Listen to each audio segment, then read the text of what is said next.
God bless you, brethren, for making time to listen to Voice of God sermons by Pastor Ebenezer Saki Osei Newman from the Seventh-day Adventist Church.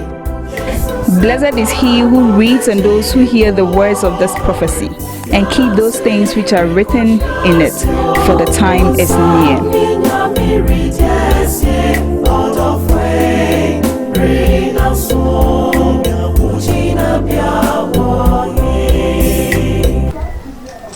My friend, a lover of God and a child of God,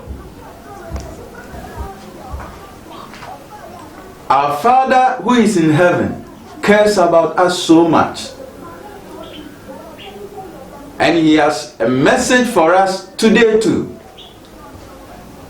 And today's message is captioned, "The God who sees me," or "The God who sees you." In the life of Abraham,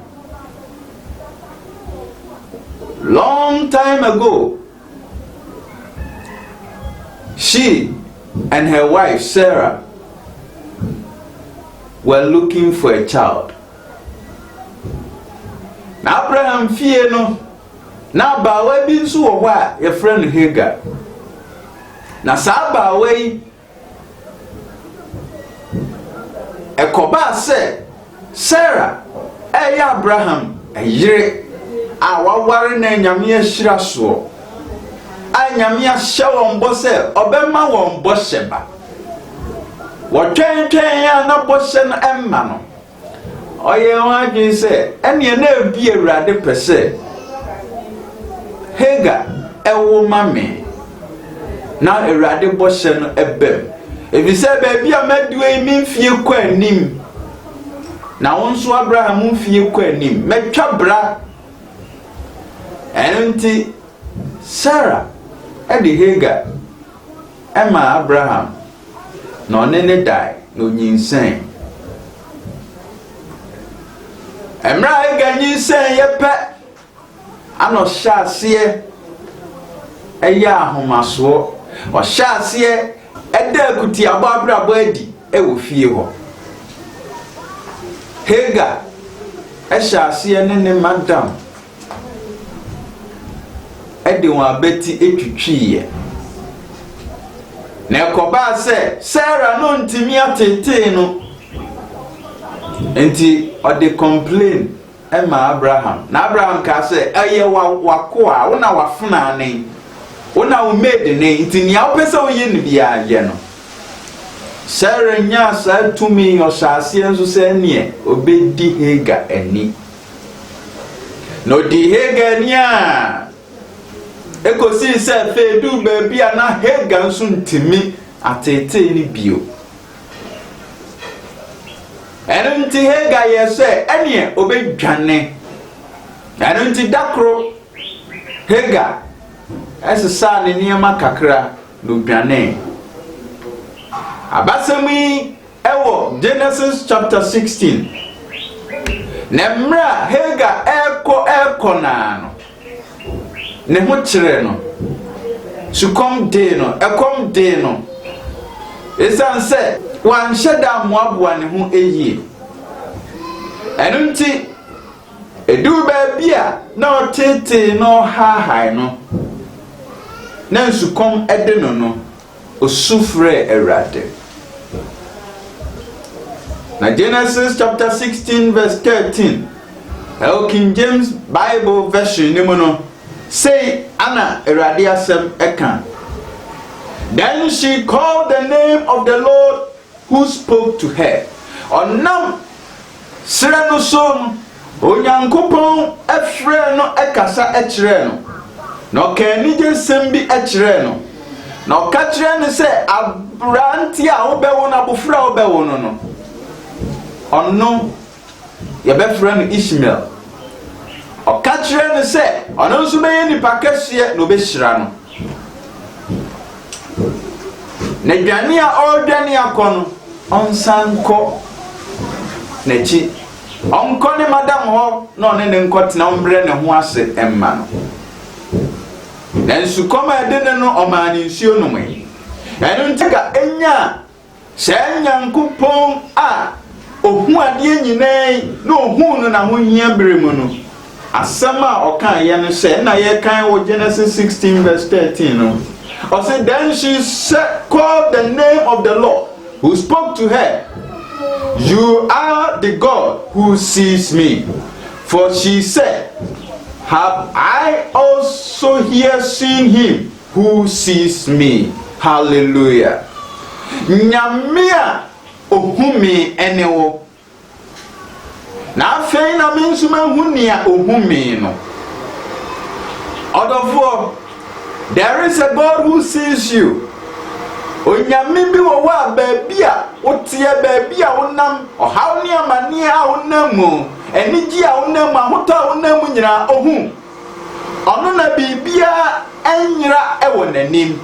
He is a God who sees everything.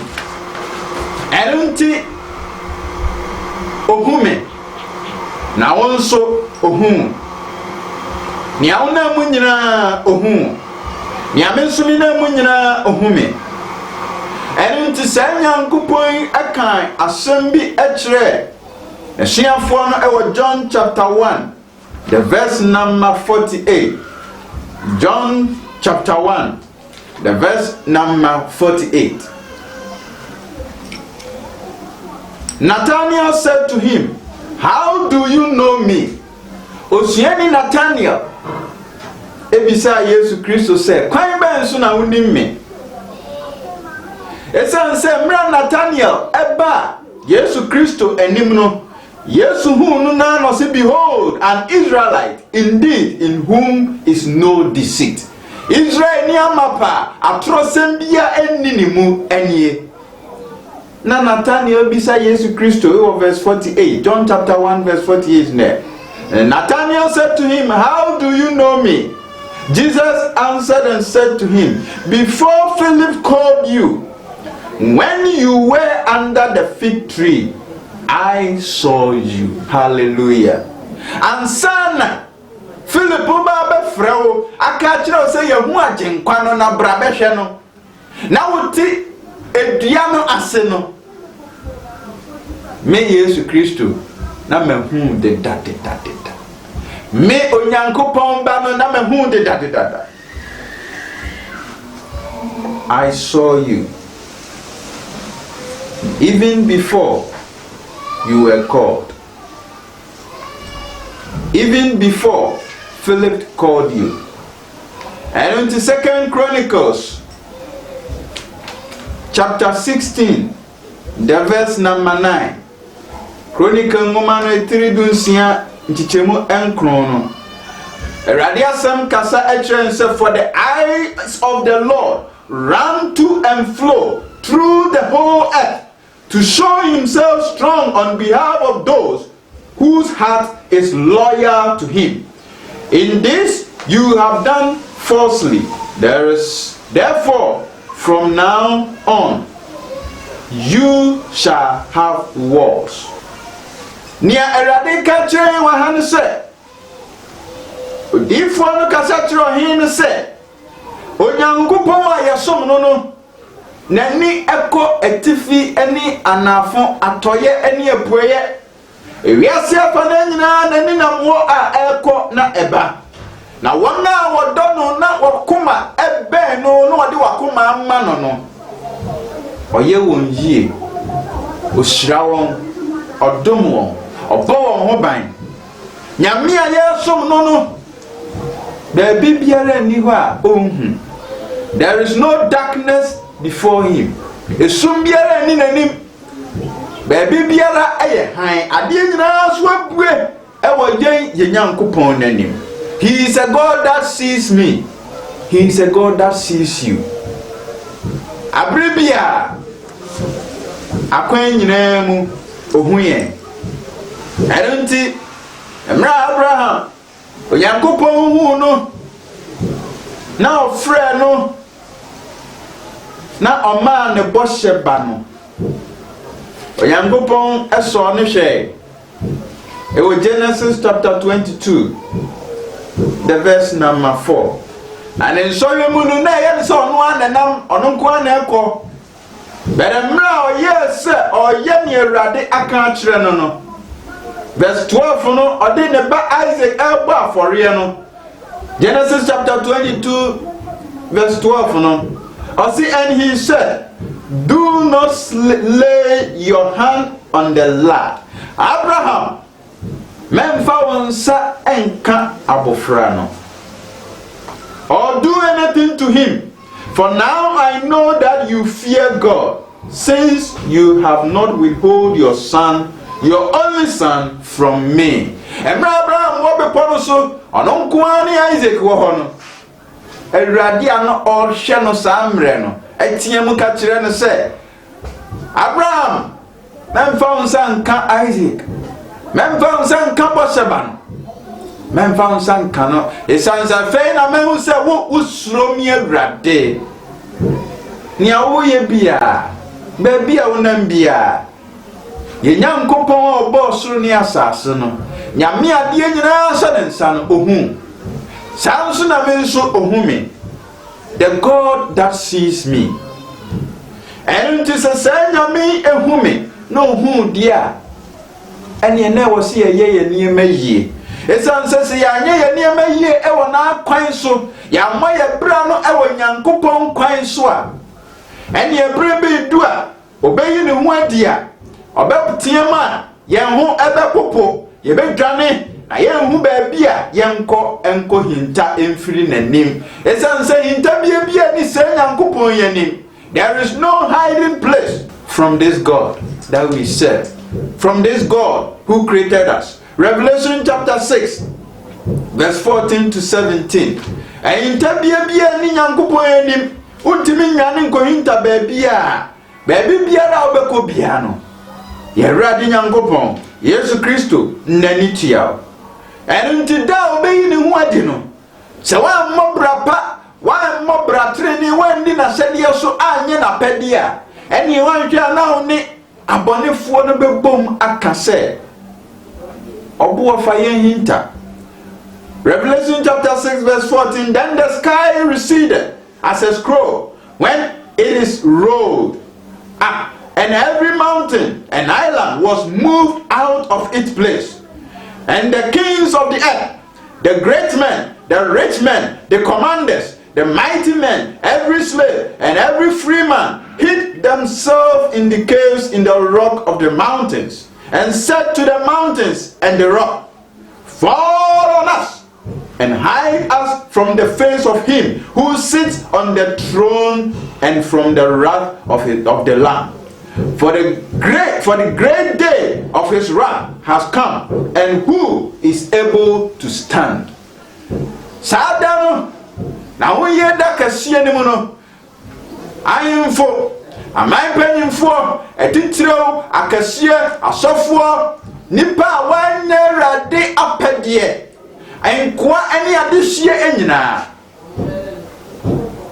wona wantie ne mransem na opu ne mransem opu na hyede no saafo enyina betiam esu etwado edwane abowe ntabia ewo motan ni muomu nanso wonya hintabia bia wonanim. Esan say he is a God who sees me and sees you wherever you go.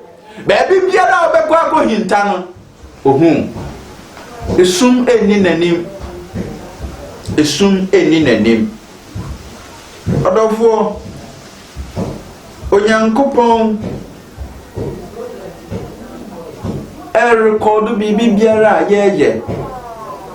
Jesus Christ tro bibi biara yeye egune ngumam esan se ohu bibi bia ade pa wo ye nani tua abrabo pa wo bo nani tua som pa wo som no otro sanso na odane na oba abrabo bone o kutia ne mra o ye ne ya wo pe wo jiwani enonso ohu. Whether good or bad, it is all plain before God. Ninyina so apue ewe nyankopon anim. Kai Sodom ni Gomorrah. Ewe Genesis chapter 19, Won bone no frudro Nyankopɔn anim san sɛ na abribia na ni tua. Ni ana wo ye nyina na ni tua. Oye bone a ekosi sɛ wo pɛ sɛ woni abɔfo ebeda. Ebenya sexual encounter. Odofo memma wakono enni wanim. Esense ewiase nie wo mu nyina ma ye bone ani wakono.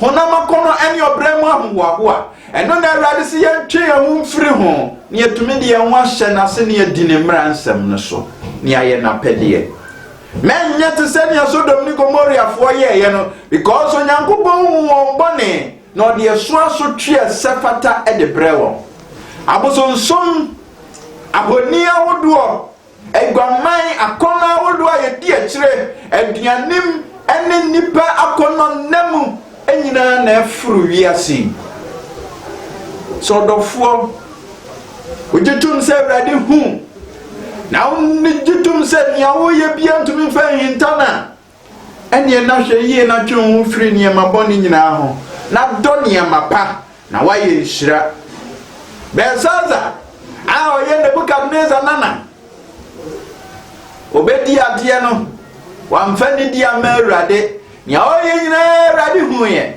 o Daniel chapter 5 verse 1 to 28 no na edu bebra Onyankopɔn eka Belsaza ene na henie eho asem ese many tekel afsani many tekel ufhasen a chere wo Yesusu ya meza wa esenyemu nanso wantwehwe ne yede wahenie no ama Medes ene Persia na sadana Belsaza na kasesem na ni enso ade Nyankopɔn akronkron de okofa ne mpinafo benu munsa na henie ni nyina eba wieye Onyankopɔn hu ne awo ye bia Samva so tue ma wo so ti se Sodom and Gomorrah ti se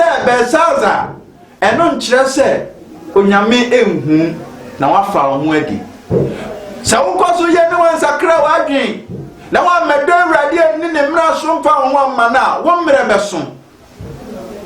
beso na homa adoma homa Awurade dia ma no eto ebetwa esan se nyame ye nyame a ohu ade nyina nyame eye nyame a ohu ade nyina eno nti oka kire wo 2 Corinthians chapter 5 the verse number 10 2 Corinthians chapter 5 verse 10 Awurade asem ka kire yen say for we must all appear before the judgment seat of Christ that each one may receive the things done in the body according to what he has done whether good or bad.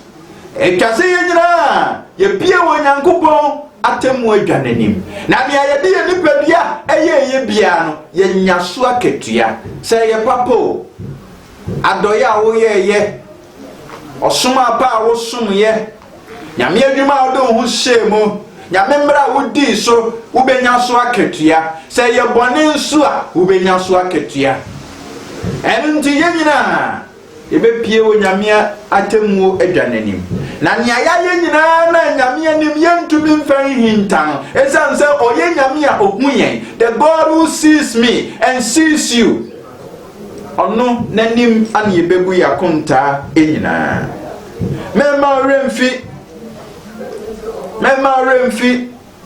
na kai ya wo se Joseph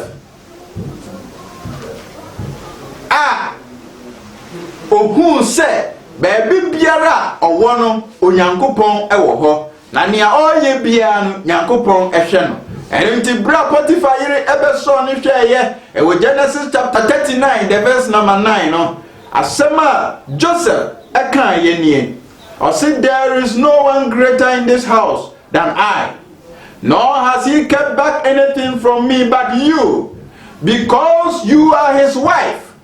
How then can I do this great wickedness and sin against God? Samreno Joseph who said so ni Potiphar yire da Potiphar no aye ne boni o Ohun se wa ye Nyankopɔn bɔne esan se Nyankopɔn hu no. Na Nyankopɔn hwɛ sɛ ɔbɛhyɛ n'anionyam. Nyankopɔn hwɛ sɛ ɔbɛda ne suban pɛ de ɔbɛda ne mmara didi akyerɛ nipa nyinaa. Enti bɔne a wo yɛ no. Ewudi a wo die no. Kro no a wo bɔ no. Enye bank manager na o manager no na wo bɔ no kro no. Eye Nyankopɔn. Sa wuti Joseph asia na wo Joseph suban ni bia ade bɔne bia wo ye bia behu sa wo ye tie Nyankopɔn na ade papa bia wo ye bia nso o ye amanyame eno nti Joseph say meye den ma ye sa wuridi sem we na ma ye bɔne we etia Nyankopɔn. Yesu Kristo eka kire yen say nia ye bia yenye ne se ye ya ma onu awurade enu nti da no obeyi ne hu adi no adoye na akoye ye asempa na akoka kire obi awurade be ma ommo obi wo prison na akosra no koye na adoye awurade be ma ommo se wa ye we di ama me ubebi se awurade mi hu da ben o se wa ye ama unianom na wa ye ama me enti boni biara wo ye tie nipa no o ye tie Nyankopɔn nya o ye tie o yiri wukuno no o ye tie Nyankopɔn o ye tie o ma wasafo ba nya me ti mantam no Nyankopɔn na o ye tie no se papa nso na wo ya o ye ama Nyankopɔn na se Nyankopɔn no na ohun ba bibia wo wo enu nti odofo mema oremfi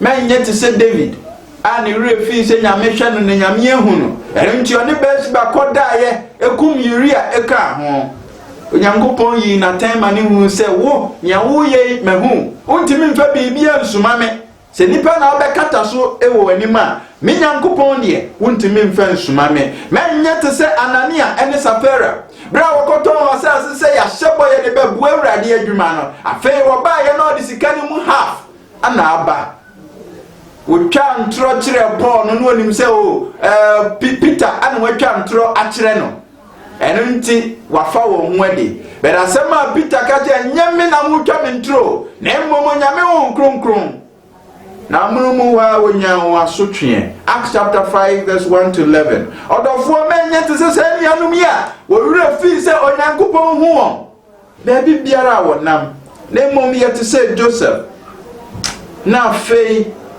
nyagidie se Onyankopɔn ehwew nia wo ye enyina mu.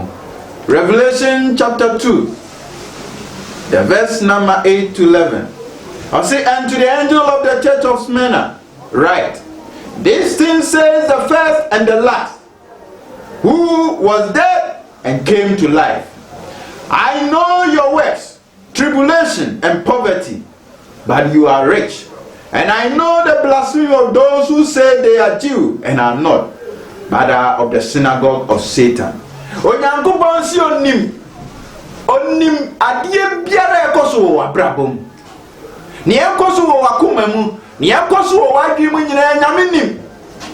Den na odi behinta no. He knows you. Onini okandifo eni ochidifo. The first and the last. Adie nyina woni mu. Enti se nyame nim. No nim bibi bia ekoso wo abrabom a, na ma wa ba mu. Fa ho to no so. Fa ho eto no so. Na fa nam ye ebra nanim. Esan se Nyankopɔn yi wafa wo se ne ba.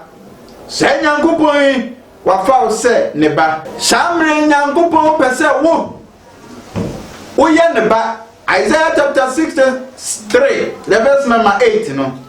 And verse 9 no ka say, in their affliction he was afflicted, and the angel of his presence saved them. And his love and in his pity he redeemed them, and he bore them and carried them all the day of old. Nyame a yesum no no ewo ya hu yemre mu no obenyen ote ya yaw a ye namu ote ya mani a ye namu no wabenyen ye nipa su ni bi pen enti abri bia ye wa hu ye hia mu no ohu abri bia ye wa ha mu no ohu enti ya de nam ye eba nanim a oh oje yen so esense free tete no wasoa ne man ne soa enyom ba ko ka kire nse yonko ben no te say yesu what a friend we have in Jesus all our sins and grief to bear yen how yen bone ya rewo enyina wa ye krado so besoa esanse ya beye ne ma ya yi atro ne bone afie mu ya po obunsam ni abefa ye urade Yesu Kristo obunsam ya trofo anyina aja but ne men e verse 8 this there or say children who will not lie nyame ma won ni atro na wodi ne nyame aka ne be ye adwuma won ane nyame soa won ne soa won hawo no amane no de won famu na ocheche won re empos won na mojam te se Shadrach Meshach and Abednego te se Daniel e wo jatabo ni ma nyame e wo hu won no nyame e wo hu yen no obeso ye mu na obeje yen afri oja ani jatansem si ye dini dia ye be nante nyanya nkyere so ye be tietia wo won nkasa so nanso anya yen hwe esanse nyame a ye ne nam no ohu ade nyina enti o se yemfa nam ye emra nanim yemra nanim na onu nyankopon a otumi ade nyina ye no oh obesoa yen e Korean taban so Hebrews chapter 4 the verse number 16 Eradi Asam say let us therefore come boldly to the throne of grace that we may obtain mercy and find grace to help in time of need so wa yeyema onyame ba Eradi say fanam ye bra nanim so ye nyame ba wa yi atro ne bone afiu mu na onnim se ba bia wo bia ne wo ye bia Eradi hwew enti wonnya bone ntia onu asafo Eradi a mema wa ba mu e wo wiase aho kire ne ohaw mu na mo fanam ye abribia ebra onyankopon anim na se ne oje Shadrach Meshach and Abednego no obeje onso se ne oje Daniel no obeje onso enti wiase emra ye dum ye emra wo se onipa biara ejitum de hyene wo so Kristo ni biara jitum de hyene wo se etwase ye tie nyankopon ye nyankopon apede esen nipa we ought to obey God rather than man senia asuafo no ekaye senia asuafo no ehye no sara ana wo se ye nyina afei ye tutu ya namon na ye in Acts chapter 5 the verse number 29 was about Peter and the others apostles answered and said we ought to obey God rather than man nyame a wo hu yen no ono na wo se yetie na asem ba bia ye nam bia nyame hu yen nya ye bia nyame hu yen yentumi mfa bia hinta no ene nti se nyame we ana wo se yetie na asem se nyame we na wo se yetie ne mra nsem ne ye se nya nipa ebepese ye beye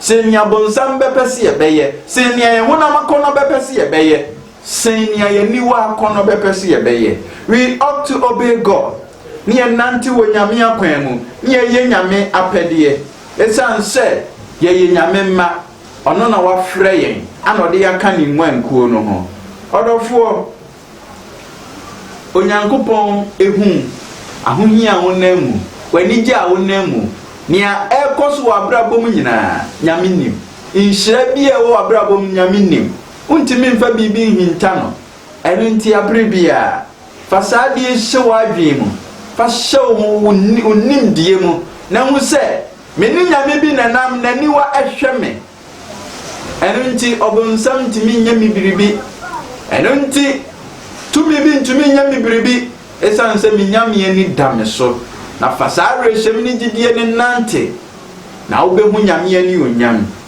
baby a wonam bia nyame hu emra Paul onam Damascus kwa so no Yesu Kristo ehu no no frɛ no sanso na wonso baby a wonam bia ne Yesu Kristo nani etuawo the Savior's eye is on you. You are his child. O ye ne ba. Ode ni moja de hye na towa boden. Eno nti nani kun ho. Wa kyerɛw din wa ne nsaye mu. Sɛni abrebia obɛhyirawo. Sɛni abrebia obɛbɔ ho ban. You are his precious gem. O ye na de kradia soronko bi. Eno nti he will protect you and shield your family and friends. Wanga udo nyina obebo won ho ban esan se oye ne ba ene edai nyamia nani hu no ofrɛ o se friends say yemfa yansan to ya wonsha ne nsabio. She rededicate our lives to God. Nan ya ye twema. Nan kaye nima ye feel say nyame enhu. Nan so beba temu mu no. Omfa ne mogya de hye no pepa. Na free na rekọ yan nante wa brabo fufrom sania Joseph en nante wa brabo fufrom nyame anim. Ni ense Yesu Kristo. Ni ense Joseph. Ni nante wo nyame anim abribia.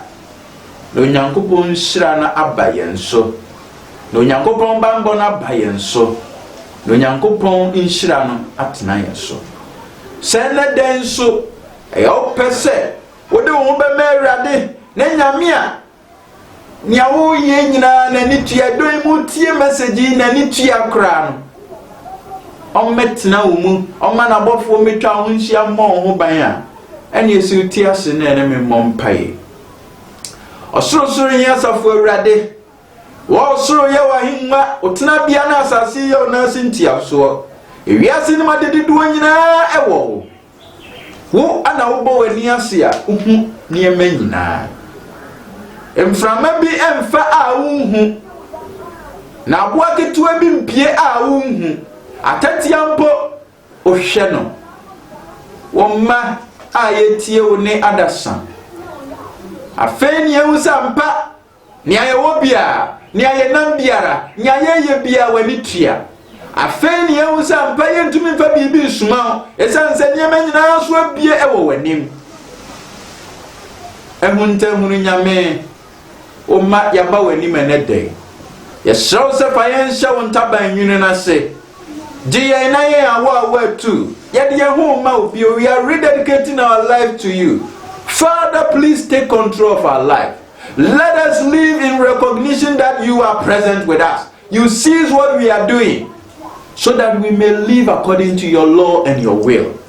Boy ni amoye bra senya wonyankopon waka. Fayen ye wadwuma wiye mremu fayen ye wasempakafo fayen ye nhyirama nipa na nhye wodi nkronkron ani onyam afen nyame so baby na ma onye hia ni ohawma wani tua senya wo Shadrach Meshach Abednego ni Daniel free wa ho ye hia mo no Sara na omensu ye free ya ho ye hia mo senya wo Joseph free na ho ye hia mo no Sara na omensu yi wo free wa ho ye hia mo efiase biara Satan de wo mato break loose for your children in Jesus' name. Afei, fautumi ene honhom tena wo mei so. Na siesie yen. Ema wa ho yie dano. Na da obeyi wo adiri yetumi ama yetuso aka se, ye nyankopon a yatwen wabre. Be fa yen koni da ensada wa henie mu. We ni empa iboni ye bisade e wo nyame agya, nyame oba, nyame onkronkron din mu. Amen. Odofo nyame nhyira. So bo sampa ya nyame honhom ediwachi eno nti kai se baabi a wo bia no nyame hu Sara na menso baabi a me wo bia nyame hu mi. He is the God that sees me and he is the God that sees you. God bless you for listening to this message in Jesus' name. Amen. God bless you for watching Voice of God Sermons. We believe you have been blessed by this message.